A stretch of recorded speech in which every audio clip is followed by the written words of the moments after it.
Welcome back to the channel, Outriders. Now, today, I've finally decided to pull the trigger on making a review of this game. It's nearly 2 weeks it's been out, and I'm going to touch on it in about 3 different spots. That's what she said, right? Yeah. So, I'm going to be looking at this and breaking it down and evaluating it based on its gameplay and combat. Secondary is going to be its loot and crafting. And lastly, it's going to be the in-game and replayability / farming. And I want to break this down because I think it's a great game. It's a third-person, up to 3-player, activity-based RPG. Now, I think this is an amazing game. It's going to appeal to a lot of people. And I want to break down why I think it's one of the best games in the last 5 years. Now, it's completely understandable if it's not your cup of tea, and that's okay. And normally, in my reviews, I do not highlight launch flaws, like server instability, so on and so forth, because that's almost a standard nowadays. As sad as it may be, we're kind of grown numb to it a little bit. But this time it's worth mentioning because even with a demo leading into full launch, they've had a lot of additional time to work on these problems, and they still persist. Now, I do believe they will get them under control. They've been extremely transparent and done a phenomenal job with managing this, despite all of the issues and problems they're dealing with. But we have had some pretty serious issues. Server instability, complete crashes down for hours at a time, actual game crashes where people can't log in. And the big one for me, the one that is really crazy for a looter shooter, is entire inventories being wiped. So I couldn't imagine playing for 50 hours, 80 hours, and having everything that I played and earned deleted. And that's a big turnoff. Now, normally I don't focus those things. I review the game because, you know, those things are normally ironed out after a couple weeks or so. But it's still worth noting that those are pretty big issues, and they're still going on even weeks after experiencing them in the demo. But moving on to the review itself.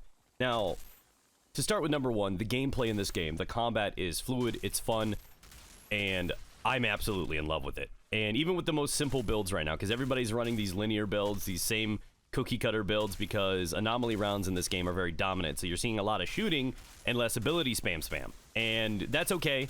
There will be buffs and other things in the future that'll hopefully get so that abilities come into it, because that's really where this game opens up. At the end of the day, if I had to choose between using a gun or a bunch of really explosive abilities like firewalls and things like that, I'm going to choose the firewall stuff, because that's far more rare nowadays than a shooter, right? Those are everywhere. So in time, with balance, this is really going to shine. The combat, the combination system between the 4 different types of classes, I think they all play different. They have their own attributes, play styles, strengths, and weaknesses. And it's because of their skill tree and customization, which we'll touch on in a little bit. But the combat itself feels great. I feel very rewarding when I kill, whether or not I'm using shotguns, rifles, assault rifles. It all feels very nice when I play. And I have to admit, even though it's very simple gameplay, there's not a lot of meat on the bones for in-game. I'm still having fun. I did 200 hours in the demo, and I'm nearing that already for the full game in just a couple weeks. And I gotta say, the combat is still fun and refreshing. It's simple, right? But it's flashy, it's engaging. And I can't say that about a lot of video games nowadays. And what I mean by that is I can play the worst game in the world, and if I'm playing with my friends, we're gonna find a way to make that fun. Mainly because I'm amazing, but they're kind of cool too. But realistically, any game could be fun if you're playing with friends, but there's not a lot of games that I feel personally that I still get the fun factor out of. I get a lot of other rewards, right? It can feel rewarding, I can feel like I'm pushing and becoming better, but fun is something that I think is pretty far out of reach nowadays. You don't see that often. But I find that out of this combat, and I think that's one of the most redeeming qualities of this game.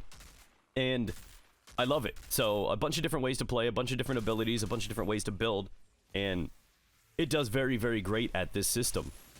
Moving over to the loot and crafting now, this is the meat of the game. Obviously, this is where it shines. This is where it does absolutely phenomenal. And the customization in this game is ridiculous. And this is due to the fact that every item in the game, armor or weapons, they have mods on them. They have mods that you can extract, apply, and just completely tweak your build on the fly. I think it's absolutely amazing because of this. It leaves just endless opportunities and customizations and builds. And there's not even one set way to build. Between the mods that you have, you can basically get to the same exact end with 5 or 10 different combinations.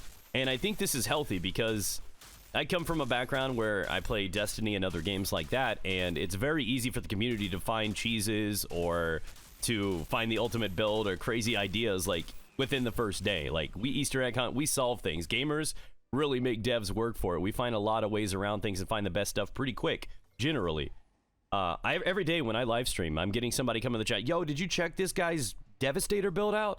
He's killing T15s now. Next day, did you see this build for Pyro? This guy doesn't die. We're 2 weeks into the game and people are still finding builds, and it's going to continue that way. And that's because of the absolutely robust customization system in this game. Between skill trees, between mods, between just different ways to play, and your variety of abilities on their own, the combinations are ridiculous. Not to mention, you can also synergize with your team. You can make it so that one person uses toxic and everybody else uses toxic items and can get sustain or keep their buffs up and everything. It's a really in-depth customization system. Honestly, I am very impressed with it. And I think they do a great job. Now, as for the loot itself, this is a very interesting system. Generally, it's stuff that drops from the open world or from doing expeditions, which are their in-game activities. Consider them just straightforward quests that really never change. The enemies come from the same area, and the reason for this is predictability and speed running, because the faster you run an expedition, the better the loot is, or the higher quality and the more loot you get. And because of that, it's also a little stale. Imagine kind of like straightforward strikes on Destiny, but that's okay, because if the loot's worth it, those that have farmed Destiny before and have played strike-specific loot, you know exactly what that is. And this game is a very linear game. It definitely, if I have to compare it to anything, I would say it's more like Diablo 3 than anything else, but with guns, obviously.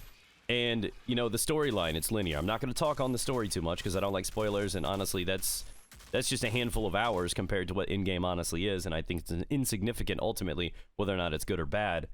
And I think it's great. I mean, it's straightforward, it's simple, but the loot makes it worth it. The experimentation of your builds makes it worth it. And I have got like 150 hours in one character, and I'm still messing around with builds, which means, realistically, for a guy that wants to play all 4 classes, because I love all 4 of them, I have an easy 5, 6, maybe more, 100 hours into this game to go, and that's well worth the $60 in my opinion. The crafting system is very interesting as well. You have an upgrade rarity system to bring rares up to epics. You have a modification system, obviously, to basically take mods off and store them in a library, similar to how recalibration works in Division, and you can reapply them to another one and create some really interesting combinations. And I think it's a very healthy system. At first, I was intimidated by it, but I think they've done it well. And I do honestly believe that loot is the one thing that's holding this game back from being like a 10-year game. I think because there are so many similarities between Diablo 3, if they honestly fully embrace it, and they have a larger loot system, like more loot out there, more loot places like rings or earrings or something, and not just 5 pieces of gear, and they just flood it full of a lot of loot. This could be one of those games that people play and come back to every season, like the Diablo works, every 3-6 months or something, when a DLC drops and a bunch of new things come out, and you maybe get an entire meta shift and things get buffed and nerfed, and they just try different builds and different combinations. This game could basically be a shooter version of Diablo 3, and I think that's why its potential is so amazing, is because who doesn't want that? That's appealing to the Diablo fans, the people that love Path of Exile, you know, people that love those kinds of games, Borderlands, and then you're appealing to the people that love shooters in general, or Destiny, looter shooters, and it could potentially be bigger than Diablo 3 or any Diablo, honestly. Not saying it will, I'm just saying the potential's there, and that's very rare. And the loot system and the customization system has already been there. That's the foundation, and I think they've got a great foundation to build upon. So I'd love to see DLC and a sequel, potentially, if need be. But the loot is great. I mean, the farming feels good. It feels rewarding. I think they've done it at a healthy pace. There's enough variables in the roles that I feel like I can farm these things decently, but there is a ceiling nonetheless. Like, all legendaries are the same role. They're static. The only thing that really changes is the main stat on them. The firepower can scale between roughly 10, 20,000 points. So, I mean, if you get a high one, you get a high one. There's not going to be too much extra damage you're going to get from a little bit of an upgrade. And I do not like that in-game. I don't like that you can upgrade the attributes, all 3 of them. I feel like they could have definitely kind of staved off the in-game push. I don't like upgrades and recalibration if you do not have a robust enough system in it. Unfortunately, this game plays a lot like Diablo, but it doesn't have the same quality loot system, and I think they can fix that. I think they can improve that, and that would be something I definitely recommend them to do. And I'm a big fan of it. So overall, it's really great. Epics are the in-games, not legendaries, very similar to how like yellow builds work in Division, for those that are familiar with that game. Legendaries are kind of on the same level as epics, not necessarily a tier above. They're useful for their mods, but about 90% of them aren't even going to be relevant for the meta. You basically get them, break them down, take the mods, and reapply them to epics to find better rolls, because those guns actually have different attribute rolls on them. You can get the rolls that you want on them. You get more mod flexibility. Those are your in-game, not legendaries. So, moving past that, we're going to finish this off with the endgame replayability and farming aspect. Now, the farming in this game is, again, very limited. Pretty much you need to do expeditions. As a guy that went through the story mode, I thought next step was expeditions, and I completely missed like half of the game. So after that, you can continue to push your world tier after story mode up to tier 15 and do things like hunts and historian and bounties and gain additional loot or farm for mods and things like that. But I entirely skipped that because I thought I had to choose one or the other. And in reality, I would have loved them to have made us go to World Tier 15 before even opening up Expeditions, because there's no point for me to go back and do that stuff. Expeditions are the end game. They are superior farming methods, and there's just really no reason for me to go over back to World Tier, especially when the level of the items are going to be significantly lower than what I can do in Expeditions 2. So, unfortunately, I feel like I skipped a big part of the game without knowing, and it's just because I wasn't guided down that path, and I feel like that's a big misstep for them. But I'm not entirely upset. But at Endgame, all there is one activity. You farm the same missions over and over and over again, get builds, customize those builds, modify those builds, experiment with those builds, and try to beat your times. So it may seem pretty bland on paper, but again, like I said, the combat redeems itself. It's very simple. But I'm a guy that loves to grind and collect things, and this game is perfect for what I like in a game. It's not for everybody. It's simple, and it's something that I can put on some Netflix or watch some live streams and just grind and collect and try to push my build further and get those god rolls. And I think it's got an area, right? It's got a thing for somebody. It's not the same thing as Destiny, if that's what people are thinking. There's not a lot of activities and social hubs and things like that. It's never going to be something like that. And that's okay, because, like I said, this has a unique place, and it'll fit for a lot of people with their interests. And I would love to see this thing scaled further, because, again, the potential is ridiculous. The loot can be better. And that's what I hope they do, because the end game right now is simple. We have one thing to do. I would have loved to have seen them add in some sort of a horde mode or survival mode where it's like wave-based or something. It would synergize so well with how this game works, and it would add replayability to the activity instead of just the same mission, learning the spawns, getting better at it, running them faster. Just an alternative way to play to keep it fresh. And even competing, like leaderboards added in. And maybe having races where you can actually matchmake against other squads running. Because right now we're beating these things in gold with the best loot possible by a few minutes with a lot to spare. And there's no real reason to push our build any further. But if we can race other people who have synergy and can build strategies with their teammates, that could come down to a few seconds. So perfecting a run could be huge. Having the right build and chasing those god rolls could be huge. So again, the foundation for this game is set. It's a phenomenal foundation.